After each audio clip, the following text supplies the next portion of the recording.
I'm sure how you get the question multiple times a week. Are home values going up or down? If we have 3 more cities joining existing 3 cities, then it would suggest to me that prices are still moving upwards versus going backward. Those 6 cities that John is talking about are the 6 cities in SLO County where average home values have eclipsed the $1 million mark. In the May Market Report episode of the SLO County Real Estate Podcast, you'll find out which cities those are, and Ben Lerner from Certainty Home Lending sits down with the team to discuss mortgage rates and the reason why they have not fallen yet. Keller Williams Central Coast CEO Bobbie Kelly is back in the house, giving some insight as to why the recent National Association of Realtors ruling means very little to California real estate investors, teaching us once again that the headlines don't always live up to the hype. Now, seasoned podcast pro, James Bueno. San Luis Obispo Real Estate Market Update with the man himself, Mr. Swayze. How are you? Is this a significant number, this podcast number? I think we're getting close. We're getting close to 100, right, Mr. Kingman? Next week. Next week. Okay, our next podcast. This is number 99. 99, yeah. It was supposed to be a surprise, but you let the cat out of the bag. Mr. JT? 100 podcasts? I'm going to ask for a raise. Yeah, me too. Wait a minute. Do you even get paid? No. You get a 100% raise, yes. Bobbie, how are you? I'm well. Thanks for having me. Back with us. You were out last week. I missed you guys. Figure I'd point that out We for missed everybody to you. know. Yeah. And Hal, we're lucky. Today we have a guest. Yes, Ben Lerner. Ben and I met when he first bought a home. Was it your first house? That was our first house. First of all, introduce yourself and where you're from. I'm Ben Lerner. I'm with Certainty Home Lending here in San Luis Obispo. Are you sure? I'm positive. Okay, good. I have certainty. Yeah, okay, good. So as we look at the market here for the month of May, starting out, and this is what happened in April, had a big shift this month, right? We had a lot more homes coming on the market, the biggest jump we've seen. I think we added about 100 homes, which is like 40% increase. So that's pretty darn good news for us in the marketplace, right?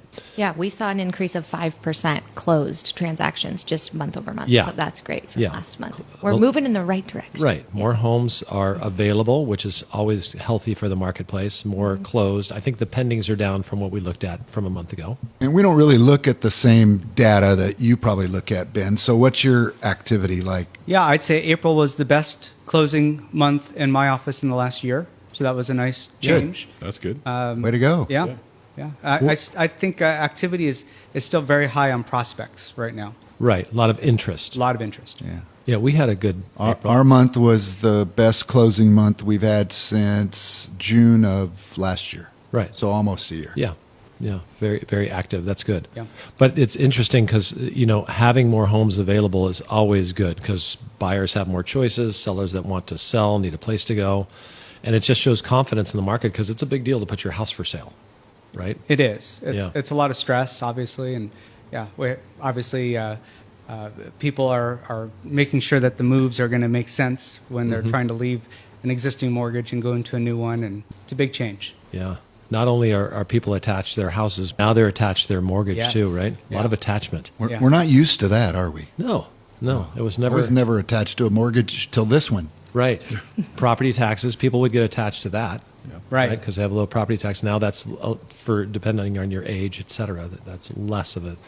Yeah, it's situation. definitely a very common conversation, Right. going from a 3% rate to today's rates. And Bobbie, are you noticing the same thing? You had more closings, but are your listings up as well as Listings are up. We're noticing a little bit more days on market, though. Right. Seeing that houses are sitting a little bit longer. And I'm interested to hear what you guys are doing, to help with those interest rates and stuff, too, because we're problem solving a lot of times with how we can get people into those homes. If the house isn't right, but the interest rate is, that's an unfortunate spot to be in.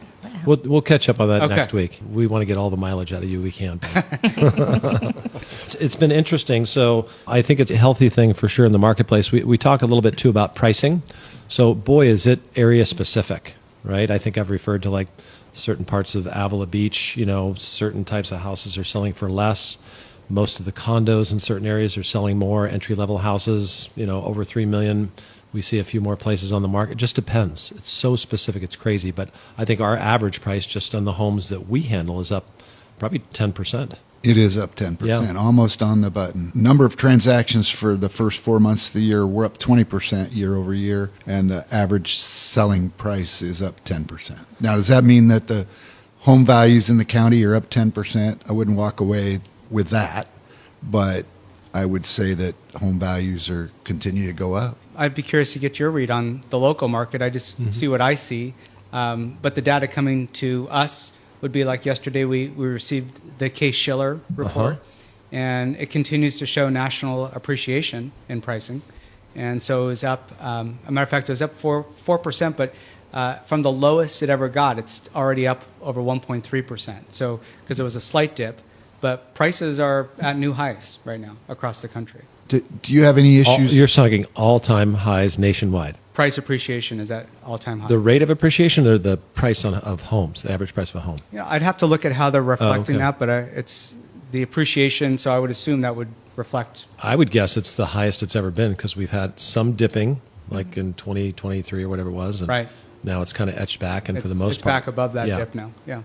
How often do you have the appraisal as a hurdle that you have to get over today versus maybe a few years back? I don't have appraisal hurdles very frequently at all. I think I've had maybe one haircut on value in the last 6 months. Out of every 100 loans, maybe in the last year, maybe there's one that's a problem. And is that different than say 5-10 years ago, or is it about the same? I don't think it's that different. I think generally the appraisers locally, at least, are pretty in tune with the market, Okay. and they know if something's competitive, and they'll work hard to figure out how to bracket that value and to support the value. I was seeing that a lot more right during COVID. It felt like overnight When they shot up too because quickly? people were so competitive, and we were seeing a lot of those appraisal. But it was like for a quick window, and then appraisers caught up. And that's usually the case. You've got a little bit of a lag when you've got a really hot market and the appraisers are trying to chase to find comps. The only time I really see them struggle is if it's a really unique property. Like I do have a couple of escrows now that are really unique properties. But that's part of having good local appraisers, is that they'll work hard and figure out how to find the comparables, because an appraiser has to find comparable properties, Right. which is why, if you get the old geodesic dome house or something that's selling, good luck finding some comparables to bracket that house. And those are the homes that you can have trouble with on Yeah. appraisals. But that shows that it's more steady. Correct. A steady incline. Have you ever done a loan on a geodetic? I do, and that's why that's in my head. Way back in my countrywide home loans days, there was a geodesic home out by Lopez. I'm not sure if it's still out there, Lopez Lake. Okay. And I think we had to figure that out with a community bank instead, somebody that could portfolio the loan. I couldn't do it. They just didn't like the shape. It has to be. Banks are really, they like properties on that Yes, appraisal right. report. Yeah. They like consistency. There's a appraiser I talk to a lot in town, has been around, is very good with his research, and he will occasionally call me when he goes, I got a tough one, right? But they almost always come in. So, yeah, Right. that's a good question, because people do get concerned about that, but it's pretty rare that would happen. Very rare. The only time you need to be nervous as a seller is if you've got an amazing price, right? It's like, oh my gosh, they spent a lot of money, gave us a lot of money for our house. Right. Good problem to have. Yeah, Yeah. I'd like that problem. Yeah, exactly. Yeah, I mean, clients always, buyers always want to know, if it's going to appraise higher. And I always tell them that the appraiser has a copy of the contract. I don't think they think and realize that their job is really to bracket and to ensure that the value is there. Right. It's not to put the highest value that it could be Right. on that report.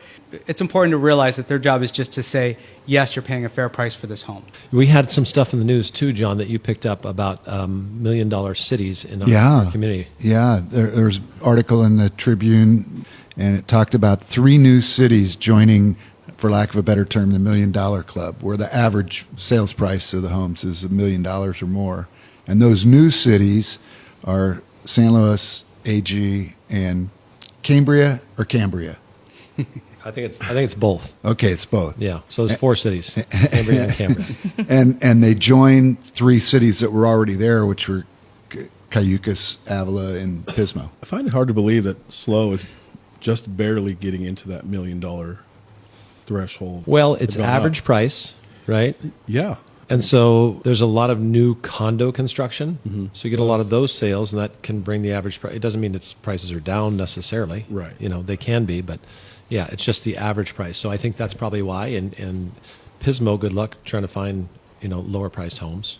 I'm sure how you get the question multiple times a week, are home values going up or down? If we have 3 more cities joining existing 3 cities, then it would suggest to me that prices are still moving upwards versus going backwards. I think we have a very stable market locally. I don't want to say we're insulated, but we seem to be very stable compared to the other markets around the country that I lend in. Last thing we want to talk about is this National Association of Realtors settlement having to do with buyer brokerages and disclosure of commissions and who pays what. And I think we saw a couple things. One, Bobbie, I think I've confirmed this, but instead of in July for a judge to make a final ruling, because it's not even final now, there's proposed things going on. It's been moved to the end of November. I have not got the confirmation on that. Okay, I'm yet. pretty sure I've asked a Okay. couple people. I Yeah. saw it in print. Yeah, we'll I find saw out. I saw it, but we haven't heard it from them yet. So But yeah, who knows what the source is? So Yeah. it sounds as if We could be we're waiting. Yeah, we're not sure what's going to happen or don't know what's going to happen now even more. But I think at the end of the day, it appears as if a buyer won't just be able to go look at a house and jump in a car with an agent. They'll have to sit down, talk things over, sign a document that says what the buyer's agent's going to do hopefully sit down. Yeah. Things over. Yeah. Either way, sign a document. somehow Yeah. or some way, right? Yeah. So that'll be a little bit of a logistical change, and then publishing fees for buyers agents in the MLS sounds like that's probably going away. Yep. But we still don't know. MLS, for those people who aren't professional Thank real you. estate people, is Multiple listing service. Yeah, it's where we get our information if you belong to it, and mostly it's real estate professionals that belong to that. so it's the association. inside dope. It's the inside dope, yeah, Yeah. and almost the stuff. There was a lot of private information used to be like what's the owner's name and phone number and commission. A lot of that stuff was somewhat proprietary. It's a big deal, and now it's more public. And so when I, as a seller, want to sell my house in today's environment, just makes sense that I offer a commission to the buyer's agent so that they will bring me potential buyers. And that commission is not published among realtors on the MLS system. That is what is being proposed. Okay. But I've also heard that commission can be published in other places, like the agent's own website or social media. So that information will be public information, just in a different place. Is that right? Could be, yes. And the way I think about it is, before we had the internet, you would just call up the agent and say, Yeah. "How much is the property?" Okay, great. How do I show it, and what's the commission? The Right? whole And- point is making it public, though, so Right. that the consumer is very aware of Transparency. all of. Yeah, exactly. Thank you. There Yeah. you go. That's the best explanation. Yeah. So yeah, there's some unknowns on that, but we do know we started before the internet in real estate, and people bought and sold homes, and we've been through the 2008 financial crisis. We had that one. That was a biggie, right, with real estate and loans and all the changes that went through that. We've dealt with Y2K. We've had COVID, and we have new forms and documents all the time. And at the end of the day, we found that there's people that want to buy and people want to sell, and many of them need good professional help. So we'll be here for that. And some of this sort of highlights the importance of having a knowledgeable and experienced agent to guide you if you're a buyer. And Ben, you were kind of talking about how in your profession you see the value of having a great buyer's agent, and maybe the public doesn't Yeah, see. I mean, 100%. I think anybody that devalues the need for a buyer's agent probably has never gone through a transaction without representation. People think of a buyer's agent as the person that's driving you around and showing you property. To me, I think of the person that's negotiating on your behalf, providing all the disclosures, making sure everything is in line with the property. You need to have somebody in your corner looking after you, making sure you know what's going on in this property and making sure that it's a safe, healthy place to be. Protecting you, watching out for pitfalls, that sort of Yes. thing. Yeah. And it's interesting, the nuances, because you do it when you're preparing a loan, right? And, Correct. yeah, there's lots of ways to present things, and like Ben's great if you have Ben on your side with your buyer that's borrowing and getting a loan, in terms of letting the agent know that's representing the seller, this buyer is good to go. He's and Ben is a reliable long-term resource in the lending industry. So to have that acknowledgement, if I'm an owner, I think you did the loan for the buyer on my house. I did. He did. All right. So I had a cash offer on my personal residence, and I had somebody that had to sell, but had a loan with Ben, and Ben calls me up and says, "Yeah, they're good to go. There's what they've done." I went, "Oh, great." So I took that one with a house sale contingency over it, because I knew the house would sell. I knew they were going to get their loan. Yeah, it makes all the difference in the world. And I would add also, I think as the realtors go through whatever pivot's going to happen, in lending, we went through after the 2008 crash. Right. Of course, lending changed. The NMLS was formed with Dodd-Frank, the Financial Reform Act. And it was a major pivot, 180 degrees in our industry, being licensed and learning how to do all of that, and everybody thought the sky was falling. And in the end, I would say exactly what you just said, John. The professionals in the industry and the people that were in it for the right reasons rose to the top, went through, came out stronger, and it's been that way since. Yeah. So. And Bobbie, you said something about the way we do business in California for the last many years is consistent with all these changes anyway. Right. Yeah, this was really a big deal for some of the states that hadn't already done these things. But the way our contract is written is it's written to protect the consumer, and it has always been negotiable. It's clearly stated in there that it's a negotiable part of the contract. So we're really not as far behind. I think it's just anything big in the news is exciting for people to get worked up about. Yeah. But it's smooth sailing. Yeah. We're good. Been there, done that. Yep. Okay, great. Well, it's exciting. JT, can you tell everybody when is a good time to buy a house? Yesterday And today. yeah, The best time was yesterday. best time. The second best time's today. There you go. All right. And with that, does anybody have anything else they'd like to give us for the market update for May 2024? Hal? No, I was going to talk about something else, but I'm not going to do that. I'm going to do it. I'm going to save it for next week. Next week. You're right. Oh, Teaser. how's Make that? sure Yeah, to excited. tune in. wow. Well, what else is next? I'm week? going to tune in next week. Because I will have forgotten by next week. So I What- will make it up. Our episode, Yeah, our 100th episode. right. Yeah. No. All right. Oh, I'm not making that up. And you know what we're going to talk about next week? Ben, what are we going to talk about next week? Interest rates. All right. Ooh. I'm coming next Yeah. week. Yeah. Can't get better than that.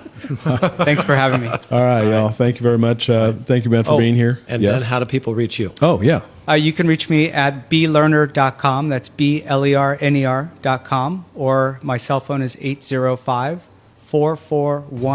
805-441-9486. Good job. Right. Thanks for being here. Remembered it all. Great. All right. He can come back. Yeah, we'll see you guys. Thank you for listening to the Hal Swayze podcast.